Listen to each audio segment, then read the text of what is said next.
Professor of Physics of the National Academy of Science of Ukraine, and we are answering the challenge. So it's NES1. Come on, it's NES1. Deploying hope. It's all about deployable antennas, reliable deployable antennas. Yeah. So at the moment we need secure, independent, stable connectivity. The market for low Earth orbit satellites is expanding rapidly. Expected 100,000 satellites by 2035, maybe more. So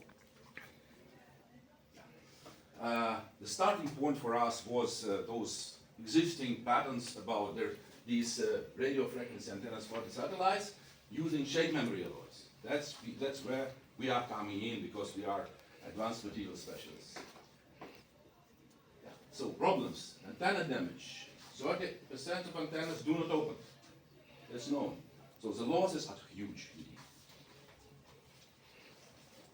Our technical solution is all about novel, innovative materials developed in Ukraine by Ukrainian team. We introduce high entropy shape memory alloys. They are much better than existing ones, especially in the work output. Because this material works as a device itself. Just a piece of metal works as a device, mechanical device. It replaces all the mechanics. As a result, the work output is much higher than the normal ones, so we have definitely an advantage. And the temperature interval, of course, too. So our technical solution, it's already technology readiness level. It's a CubeSat replica, and this quadrifilar antenna, yeah, it's operational. So it's 2.45 megahertz with an amplification of about 30 decibels. So it's working already. We have huge experience behind us. The generations of scientists, technologists, engineers, they're all engineers and PhDs. And that's what vouches for our technical solutions.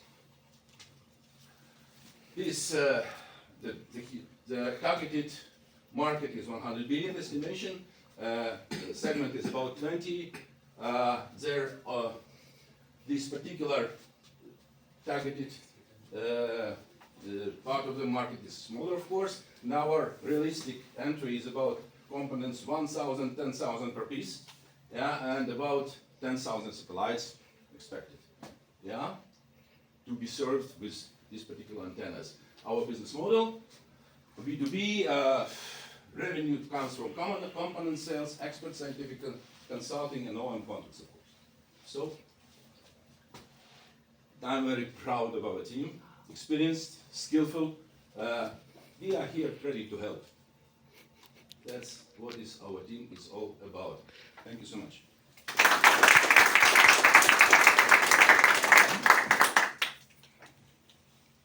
Perhaps a word on the competitive landscape on this subject.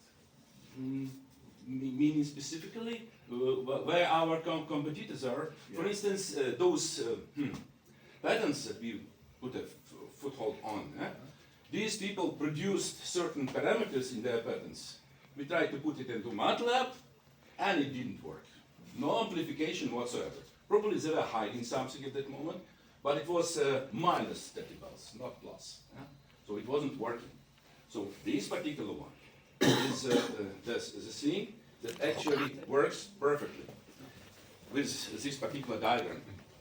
Mind you, to do it like this, you need an expertise with the material that it would be put is this quadrifilar helic antenna.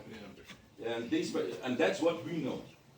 Those people who produce patterns, they just put a foothold that's how we suggest it would be. We are material scientists. That's our biggest advantage. We know how to shape the material and to function it properly. It's a functional material, not a structural one. It's more complicated. And we just shaped it properly. It is operational.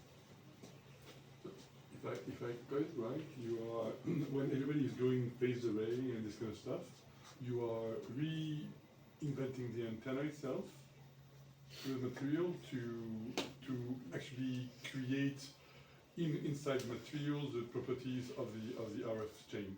Am I rephrasing the concept right? Or No, not exactly. The idea to use an antenna like this, a quadrifilar one, was not ours. Ours is a novel material. Ours is much better. you And it is operational. How say, failures, I would put it this way, they are coming from unreliability of the starting material. Nitinol is great. Yes, it's 1963. It's an invention of it, the first appearance, and it is performing beautifully. In another space, it is working in different companies nicely. But in this particular case, it seems like we have failures. So the challenge was put not just for fun. It was really something that needed to be addressed.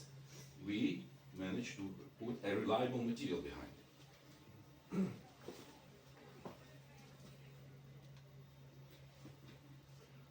In terms of manufacturing, in terms of large size, will you get any trouble in manufacturing large scale? Scaling up is always an R&D job. Yeah, we already have done some, which is not our job in general. We are scientists mostly, but we know how to work with it. I mean, not only wire production. It's also about specific casting in specific shapes or additive manufacturing. And these high entropy alloys, it is a very new thing in the world, yeah, right now. So nobody knows actually how to additively manufacture things. We are already making nice steps in this particular regard. Not only ourselves, but with our partners from Europe, yeah, from Germany, from Netherlands. But it's all about the materials, yeah, and this particular stuff. It has nothing to do with this particular.